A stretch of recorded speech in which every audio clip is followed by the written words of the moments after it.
Hello, friends, and welcome back to Malicious Compliance Stories. Our first story takes us into the world of corporate onboarding, where a seasoned professional joins a new company and faces an interesting dilemma.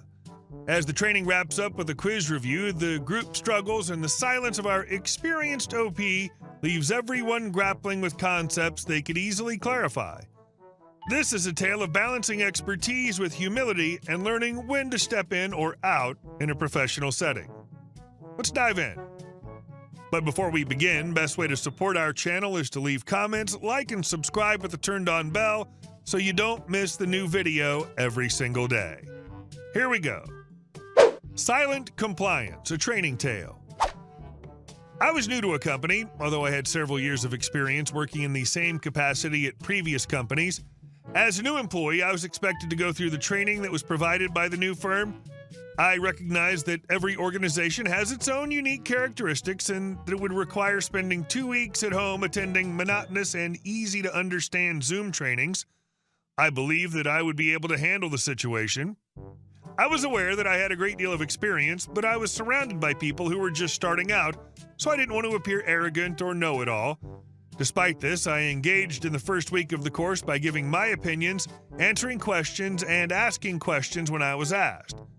I had the impression that I had achieved a satisfactory equilibrium between not dominating talks and remaining present. To begin, my supervisor checks in with me at the conclusion of the first week. During our conversation, they acknowledge that I am already aware of all these things. It's their recommendation that I simply hold back and allow everyone else to enjoy the training while I take a less active role. I took this to mean that I should refrain from speaking. Remember, at the beginning of the first week, I felt quite appropriate and balanced, and I held back a lot.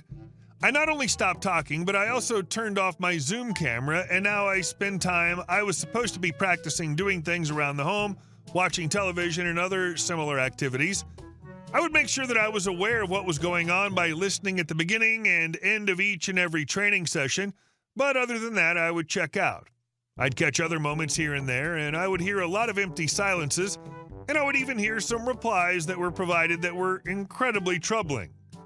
I'm unable to say that I was essential or required, but I believe that it would have been wonderful to have someone with expertise come in twice a day to fill in the gaps in the conversation or provide a real story. The end of the week arrives, and we're required to take a test of some kind, which does not have any bearing on our employment, but does provide us with immediate feedback on our responses. I do quite well on the test.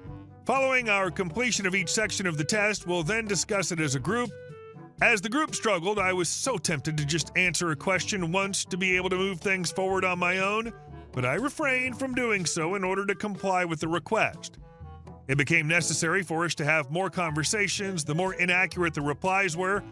As a result, if I just stated that I received a B for number 2 due to XYZ, they would have given me a terrific explanation and then proceeded to number 3. We instead spent 5 to 10 minutes on each question, which added up to more than 2 hours in total, in order to review a quiz that provided us with the answers as we went along. Despite the fact that I could tell that the supervisors did not anticipate it to take this much time, I didn't even make an effort to help. Instead, I just sat there with my perfect score and allowed everyone else to learn. I hear a lot of people suggesting that it was probably smart to keep quiet in order to focus on the new staff, and I can absolutely agree with them. If you read the first part about what I did during the first week, you'll see that I was extremely reserved, but I did participate on occasion. That kept me interested, offered a bit of a fresh viewpoint every once in a while. Sometimes I even noticed good issues or worries that weren't covered in training, and moved things ahead a little bit. There was a lot of room and time for the newcomers to actually learn, and they didn't have to feel ashamed by their lack of knowledge in comparison to mine. I assure that this was the direction that I initially approached this. My viewpoint and my attention were completely lost as a result of their decision to silence me. Additionally, it's never a good idea to endear oneself to a new employee. I really appreciate all the replies that were made about circumstances that were similar to mine, in which people took a step back and allowed others to take the lead for the better. This is exactly what I want to happen in the future. Your experience underscores how unclear feedback during training can lead to unintended consequences. Initially, you approach the training with humility engaging just enough to contribute meaningfully without dominating discussions. However, the request to step back created ambiguity, causing you to disengage entirely. This unfortunately slowed the process and left gaps where your expertise could have been valuable. When the group struggled during the test review, it became evident that your selective contributions could have expedited the learning process without overshadowing others. By silencing you entirely, the training lost an opportunity to blend your knowledge with the fresh perspectives of newer employees. For future scenarios, maintaining a balance of selective engagement and stepping back can ensure both your contributions and the learning experience of others are optimized. By doing so, you can still respect the facilitator's goals while ensuring the sessions are productive for all involved. It's clear you're reflective about your role and ready to adapt for the benefit of the team. And our next story: how I outsmarted a pointless policy with a fax machine. My doctor told me to go to a medical clinic about 6 months ago to get checked out for something small that wasn't bothering him but was bugging me. He wrote down the recommendation, but he couldn't tell me where it was going. I looked online and found a doctor close to where I live. To make an appointment, I did what they said and used their online form to send a picture of the reference. It looked for 5 months and finally found a time that worked for me. But after 6 months, I still couldn't find the recommendation form. I took a chance because I knew it would take another 6 months to get an interview if I started over. As expected, as soon as I walked into the office, they asked for the reference form. I asked if they had the copy I sent with my appointment request. They did, but it wasn't enough because it was a computer copy. I say appointments can only be held if we have the original referral or the doctor's office faxes it to us. I was shocked by the stupid policy and looked at the receptionist for a moment or two. After that, I asked for 10 minutes to figure this out. I quickly got into my car and called my doctor's office. I went to the front desk and told them what was going on. Then I emailed her a copy of the picture I'd taken of my referral form, which was the same one they already had. She said she'd fax it to the center right away. When I went back to the office, I almost couldn't hold back a grin. The front desk worker told me that there should be a fax from my doctor's office. As soon as she got it, she looked it up against the picture they already had. But this is the same picture that we already have. Yes, but it was faxed from my doctor's office like you requested. I'll make a slow Pikachu face for her and a big smirk for myself. Supervisor laughed and said, okay, when she called him over. When I got to my meeting, my doctor was right. It was nothing. But I'm proud of how I got around their stupid method. Dealing with bureaucracy often feels like playing a game where the rules make zero sense and you're stuck on level 1 while the system throws obstacles at you just for fun. This clinic's absurd fixation on a faxed copy identical to what they already had takes the cake. It's like someone decided the only way to prove authenticity was to run the same image through a 1990s relic. And our last story: Karen versus the no parking zone. I manage a small electronics repair shop in a bustling Arizona shopping plaza. The plaza's always packed, especially during tourist season, and we rely on a shared security team to handle issues like theft, parking disputes, and unruly visitors. Behind our shop, there's a clearly marked service alley for deliveries with bright yellow signs stating "No parking, tow zone." Despite the warnings, people often park there to avoid the chaos of the main lot.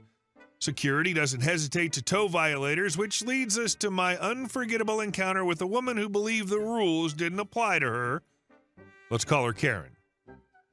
It was the end of my shift, and I stepped out the back door to grab some fresh air before clocking out. That's when I saw her, a woman pacing angrily near the alley entrance, furiously typing on her phone. "Hey, you there," she snapped, pointing at me like I was some kind of culprit. "Yes," I replied cautiously. "Where the hell is my SUV?" she demanded. I blinked. "Your SUV? I don't know. Did you park here in the alley?" "Yes, I parked here," Karen huffed. "It was only for 5 minutes, and now it's gone. Did you tow it?" I gestured to the bold yellow signs. This is a no parking zone. Security might have had it towed if they saw it. Karen's face turned red. "That's ridiculous. I was just running a quick errand. You can't have my car towed for that." "I didn't tow your car," I explained calmly, "but security enforces the rules here. If you'd like, I can... Don't give me that crap, she shouted. You work here, so you're responsible. Call them and get my car back right now. I sighed, trying to stay professional. Ma'am, I don't have the authority to get your car back. You'll need to contact the tow company. Her tone shifted from angry to outright hostile. This is completely unacceptable. I've been coming to this plaza for years, and this has never happened before. I demand to speak to someone in charge. Well, you're speaking to the manager of this store, I said with a forced smile. But I don't manage the plaza. If you want, I can help you find the tow company's number. That's not good enough, she snapped. You've ruined my day, and you'll regret this. I swear, I'll make sure you're fired. Just as Karen began escalating into threats, a security guard rounded the corner, clipboard in hand. Spotting him, I waved him over. Finally, Karen exclaimed, her demeanor shifting. Someone with authority. You need to sort this out. This idiot had my car towed. The guard, a seasoned pro named Mike, raised an eyebrow. Ma'am, I can assure you this employee has no authority to tow vehicles. Well, someone did, she snapped. I was parked here for 5 minutes and now my car's gone. Mike flipped through his clipboard. If it was towed, it'd be listed here. He scanned the records and nodded. Yep, burgundy SUV, license ending in 982. It was towed an hour ago for being parked in a fire lane. Karen's expression hardened. You can't just take my car. I need it back immediately. Mike remained unfazed. You'll need to contact the tow company. Their number's on the sign. That's outrageous, she shouted. Do you know who I am? I'll have both of you fired for this. I decided I'd had enough. Mike, I said, turning to the guard, this woman's been harassing me and making threats. Can we trespass her from the property? Karen froze. What? No, you can't do that. Mike sighed and nodded. Ma'am, under plaza policy, if you're being disruptive or threatening staff, we can issue a trespass order. It means you're no longer allowed anywhere on plaza grounds, including all stores and parking areas. This is insane, she screeched. I'll call the plaza manager. I'll call the news. This isn't over. Mike shrugged. You're free to appeal the trespass order through our office, but for now, you'll need to leave. Karen was escorted off the property by 2 more security guards, screaming and swearing the whole way.